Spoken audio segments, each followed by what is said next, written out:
Notem que Papias queria saber o que o Senhor havia dito, segundo o que diziam André, Felipe, João e os demais. Por isso procurava ouvir o testemunho daqueles que os haviam acompanhado. Mas também ouvia diretamente em seus próprios dias João e Aristião. Aqui Papias faz duas menções de João. Primeiro, menciona que procurava saber o que eles haviam dito no passado, por meio daqueles que os tinham seguido. Então lhes perguntava: o que foi que disseram André, João e Mateus? Depois passa ao presente. E o que agora dizem Aristião e o ancião João? Assim, Papias faz duas menções de João. Uma referente ao passado, ao que João dizia quando ainda estavam vivos, André, Tiago, Felipe, João e Mateus, e outra referente ao presente, ao que, no tempo de Papias, João, discípulo do Senhor, continuava dizendo.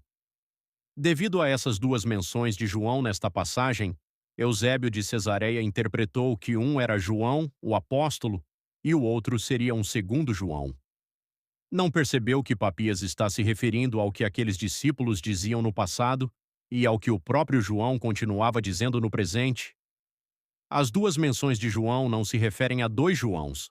Referem-se ao mesmo João, aquele que falava quando seus companheiros ainda estavam vivos e que, no tempo de Papias, continuava ensinando juntamente com Aristião. Papias era um homem que procurava reunir cuidadosamente todos esses dados, registrando-os e fazendo sua exegese.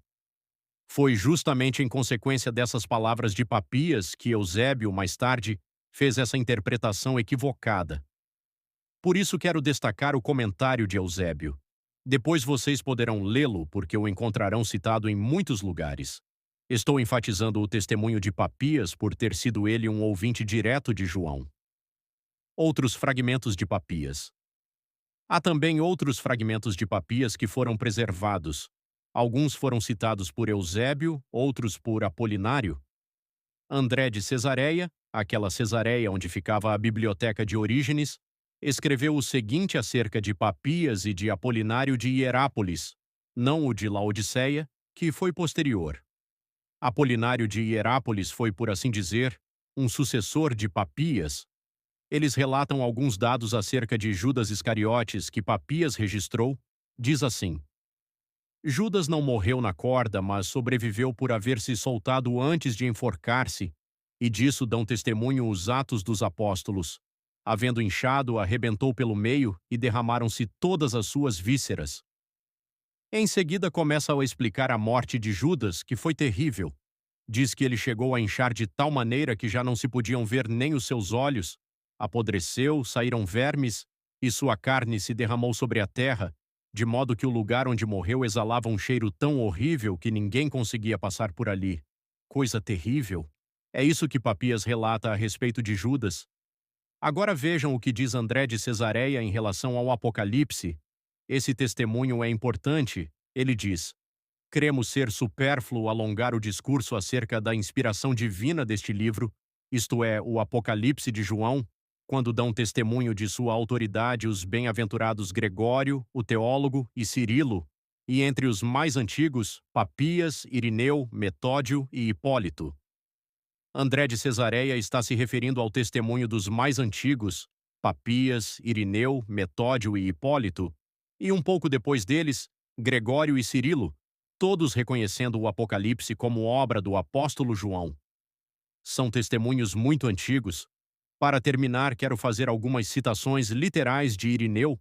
Vou ler algumas passagens. Ele diz: Eis porque diz João no Apocalipse: sua voz era como o ruído de muitas águas. Aqui Irineu cita o Apocalipse atribuindo-o a João. Essa passagem encontra-se em Contra as Heresias, obra escrita por Irineu, bispo de Esmirna. Continuo lendo outra passagem. João diz no Apocalipse que o incenso são as orações dos santos. Vemos novamente que ele atribui o Apocalipse a João. Logo, em outra passagem diz: como diz João no Apocalipse, abriu-se o templo de Deus. Há ainda outra citação de Irineu. Também João, o discípulo do Senhor, no Apocalipse, contempla a vinda do reino glorioso e sacerdotal. Voltei-me, diz ele, para ver a voz que me falava, e quando me voltei, vi 7 castiçais de ouro, e no meio deles, um semelhante ao Filho do Homem, vestido de uma longa túnica e cingido à altura do peito com um cinto de ouro. Sua cabeça e seus cabelos eram brancos como lã, como a neve, seus olhos eram como chama de fogo, seus pés semelhantes ao bronze refinado em fogo, sua voz era como o som de muitas águas, em sua mão direita tinha 7 estrelas, de sua boca saía uma espada aguda de 2 gumes, e seu rosto resplandecia como o sol em todo o seu fulgor. Irineu faz uma longa citação do Apocalipse dizendo expressamente: João, o discípulo do Senhor, no Apocalipse. Essas são apenas algumas das muitas citações.